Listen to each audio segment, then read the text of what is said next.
স্ত্রী সহবাস শুধুমাত্র 4 সময়ে স্ত্রী সহবাস নিষেধ।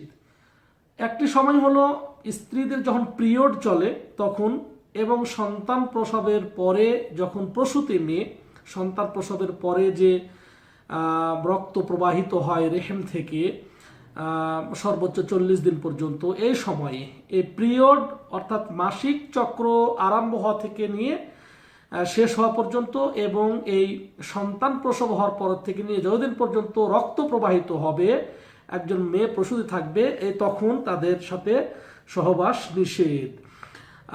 এ সম্পর্কে আল্লাহ রাব্বুল আলামিন কোরআনুল কারীমে সূরা আল বাকারার 222 নম্বর আয়াতে বলছেন, ওয়ায়াসআলুনাকা আনিল মাহিজ, হে রাসূল আপনাকে তারা হায়েজের সময়কার অবস্থা সম্পর্কে জিজ্ঞাসা করতেছে, অথবা পিরিয়ড সম্পর্কে, মাসিক সম্পর্কে জিজ্ঞাসা করতেছে। কুল, হে রাসূল আপনি বলে দিন, হুয়া আযান, তা অপবিত্র মানে মেয়েদের যখন মাসিক চক্র আরম্ভ হয় তখন তারা অপবিত্র অবস্থায় থাকে। ফাআতাজিলুন নিসাআ ফিল মাহিজ, যখন মেয়েদের যখন রক্ত প্রবাহিত হয়, যখন তারা হায়েজরত অবস্থায় থাকে অথবা প্রসূতি অবস্থায় সন্তান প্রসবের পরে রক্ত প্রবাহিত হয়, তখন কি করো? তখন তোমরা তাদের সাথে সহবাস করার থেকে দূরে থাকো, তাদের কাছ থেকে বেঁচে থাকো। কি হাত্তা ইয়াতহুরনা, যতক্ষণ পর্যন্ত তারা পবিত্রতা অর্জন না করে। পবিত্র হয়ে গেলে তখন তাদের সঙ্গে আবারও কি আগের মতোই সেই সহবাস বৈধ। তো আমরা ইসলামের দৃষ্টিতে শুধুমাত্র 4 সময় স্ত্রী সহবাস নিষেধ পাই। একটি হচ্ছে মেয়েদের যখন মাসিক চক্র এবং যখন তারা প্রসূতি সন্তান প্রসবের পর রক্ত প্রবাহিত হয় তখন। 2 নম্বর হচ্ছে রমজান মাস, রমজানের দিনের বেলায় রোজা থাকা অবস্থায় স্ত্রী সহবাস নিষেধ। রমজান মাসে দিনের বেলায় রোজা থাকা অবস্থায় স্ত্রী সহবাস নিষেধ, এটা হারাম, জায়েজ নয়।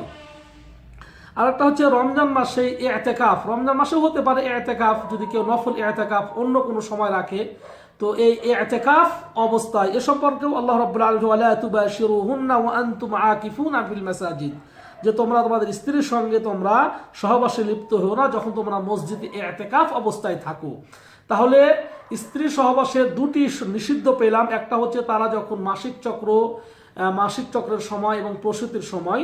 2 নম্বর হচ্ছে দিনের বেলায় রোজা রাখা অবস্থা, রমজান মাসে দিনের বেলায়।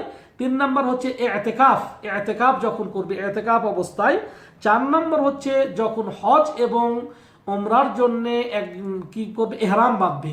এহরাম বাঁধার পরের থেকে নিয়ে যতক্ষণ পর্যন্ত ওমরা সমাপ্ত না হবে এবং হজ সমাপ্ত না হবে, প্রথম হালাল অর্জিত হলো কঙ্কর মারার, কুরবানি করলো, কঙ্কর মারলো, প্রথম হালাল হয়ে গেল। এখন পর্যন্ত স্ত্রী সহবাস বৈধ নয়, জায়েজ নয়। এরপরে যখন তারা আপনার তাওয়াফে জিয়ারা এবং তাওয়াফে এফাজা করে ফেলবে, এরপরে স্ত্রী সহবাস হালাল।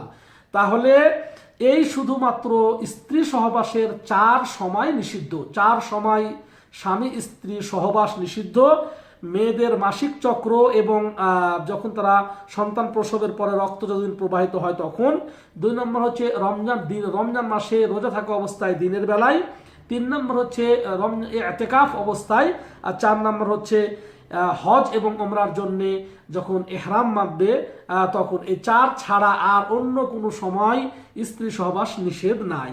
দিনে এবং রাতে স্বামী স্ত্রীর একান্ত ব্যক্তিগত তাদের ব্যাপার, তারা যখনই তারা পরস্পরের সাথে মেলামেশা করতে ইচ্ছা পোষণ করবে, একজন আরেকজনের প্রতি আকৃষ্ট হবে, তখনই তারা হবে। এ ব্যাপারে কোরআন এবং সুন্নাতে নির্দিষ্ট করে কোনো দিন বলে দেওয়া হয় নাই। হ্যাঁ, সমাজে যে সমস্ত চালু আছে, অমাবস্যার সময়, সূর্যগ্রহণের সময়, চন্দ্রগ্রহণের সময়, তারপরে আবার মাসের শুরুতে, শিয়াদের কাছে অনেকগুলো রয়েছে, মাসের শুরুতে, মাসের মধ্যভাগে, মাসের শেষে, পূর্ণিমার রাত্রিতে, তারপরে লাইলাতুল কদরে, বিভিন্ন রকমের তারা বলে থাকে। এগুলো সব শিয়াদের আহলুস সুন্নাহ ওয়াল জামাআতের নিকটে শুধুমাত্র এই 4 সময়, যে 4টা বললাম, এই 4 সময় স্ত্রী সহবাস নিষেধ।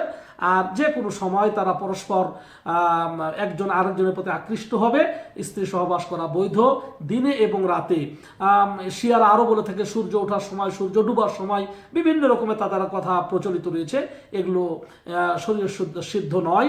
বরং দিনে এবং রাতে যে কোনো দিনে, এতে মঙ্গলবার আর বৃহস্পতিবার নাই, শুক্রবার আর শনিবারের নাই, রমজান মাস আর লাইলাতুল কদর নাই, সব সময় স্বামী স্ত্রী তারা পরস্পরের সঙ্গে সহবাসে লিপ্ত হতে পারবে।